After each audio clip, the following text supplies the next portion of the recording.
Hi, welcome to the Bees Business, or welcome back if you've been here before. Thank you for joining me in this video that is part of my children's literature review series. Through this series, I hope to help fellow educators and parents discover titles in children's literature that are meaningful, inspirational, educational, or a combination of these. In order to keep my reviews consistent, I follow the same 5, sometimes 6-step process.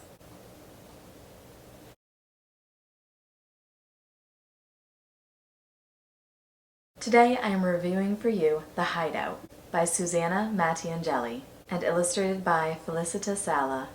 This is a story all about imagination.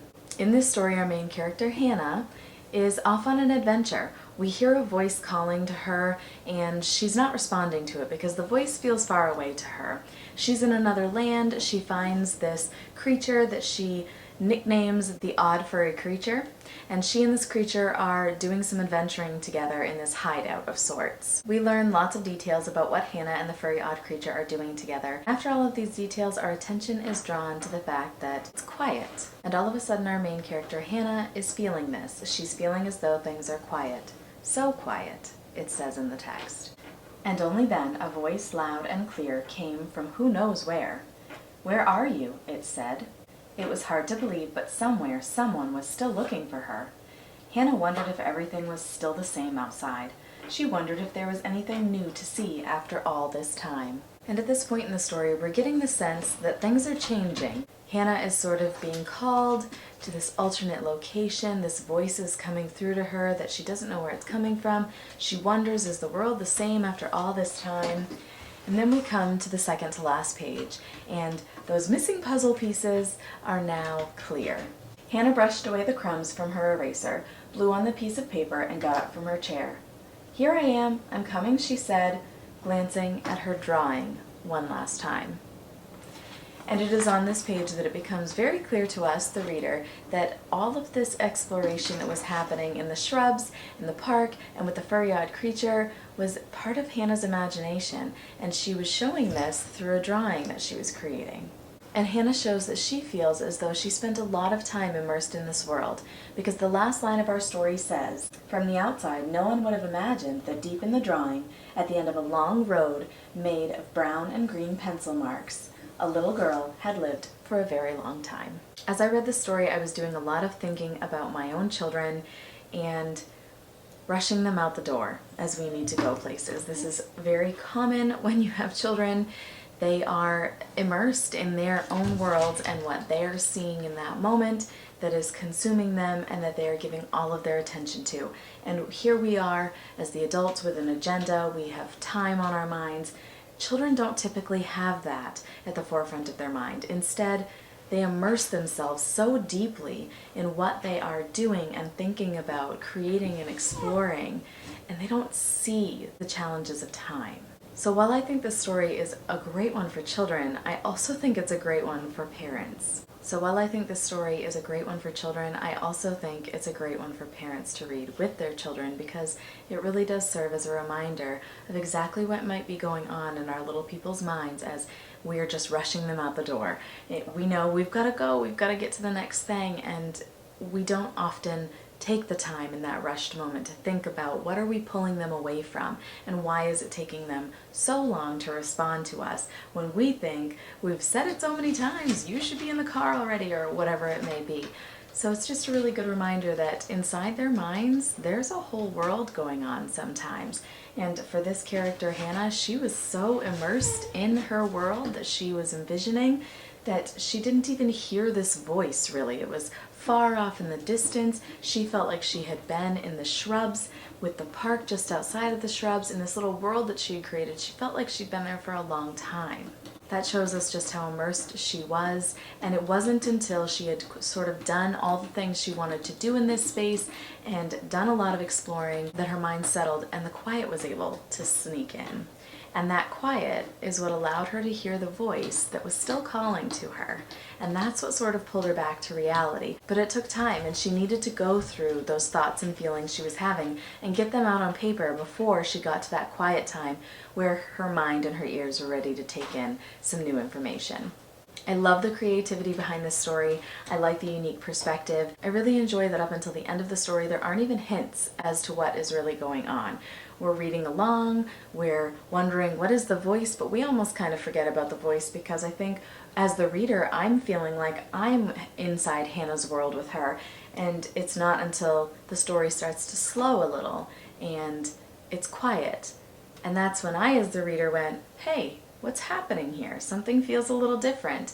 And I think that's quite intentional by the author. And it is at that point where she is transitioning from being immersed in her imagination to sort of real life. And that's where we as the reader follow right along in her footsteps, almost as though we're like a fly on the wall, watching everything occur in real time.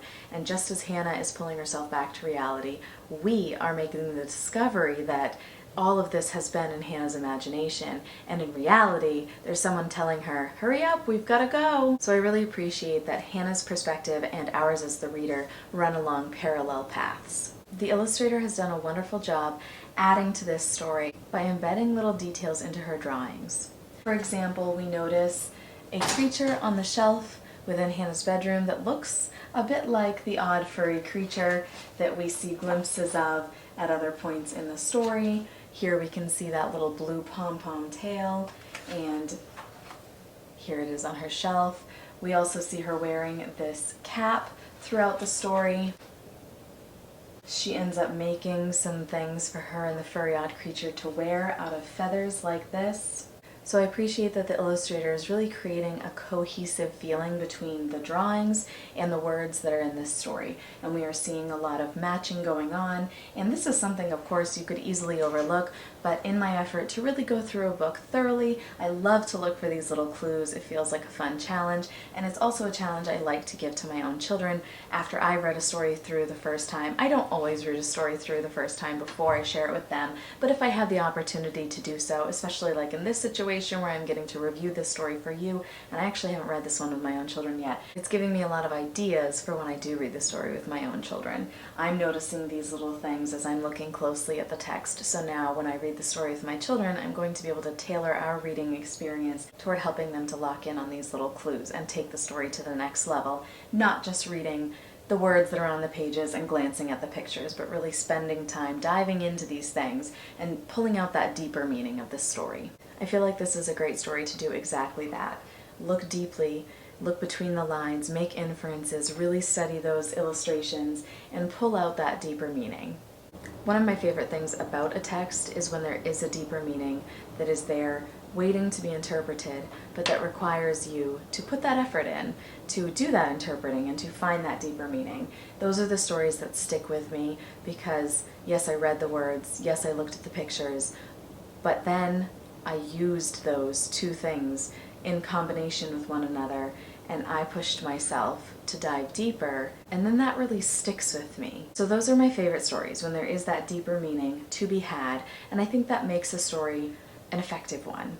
And so the ones that you see me reviewing here on my channel are almost always going to have that deeper meaning, because that is one of the traits of a text that I feel makes it a quality text and one that is beneficial to children. There are a lot of texts out there, a lot of picture books, nonfiction, fiction, biographies, all the genres, and it's hard sometimes to make that decision behind, is this a quality text to spend time on? And if you're like me, you probably want to spend hours reading to your children, but it's not always feasible. So I want to make sure that I'm using my minutes with my children on texts that are really beneficial to all of us, that are helping them to become stronger readers and thinkers, and that help inspire imagination and creativity within them. And so while there are many texts out there that I could review and give lesser ratings to, I don't find it a super beneficial way to use this time on my channel, and why would you really want to view a text in which I rated it poorly? So there may be a time where I include a video in this series of just a handful of texts that I have read with my children and that I don't recommend, but my primary focus is going to be on highlighting texts that I feel are really great for children and young readers. And in this case, after all of that, I am going to rate this story a 10 out of 10. I really enjoy the deeper meaning that's going on here. I love the playful feel. It's light-hearted. I reviewed some texts recently in this series that have had some really deep meanings to them, and I did find them to be amazing texts. but I was ready for something a little bit lighthearted, and this feels like exactly what I was looking for. This is another story that I hadn't planned to review, and it just sort of popped out at me on the shelves at my library. As I've mentioned in my last couple of reviews, I went into the library with this list of texts that I wanted to find and review, and I just didn't find any of them. And that may be because they were already checked out, but I did find quite a few other texts that I am loving. So sometimes that's the beauty of the situation. I go in with this expectation and these ideas of what I'm looking for, and then I come out with none of the stories that I had planned to bring home with me, and a whole collection of other stories that just jumped out at me for different reasons. And this one really jumped out at me because of the title, The Hideout. I remember as a kid myself creating so many hideouts. I think that's a really nostalgic childhood activity. So because of that, I had to grab this story off the shelf. I did not read it while I was at the library. I glanced through the pages briefly and said, you know what, I'm going to take it home and give it a thorough read through. And I am thankful I did, because it is indeed the lighthearted story that I was searching for. And this is another story that I don't have any constructive criticism for.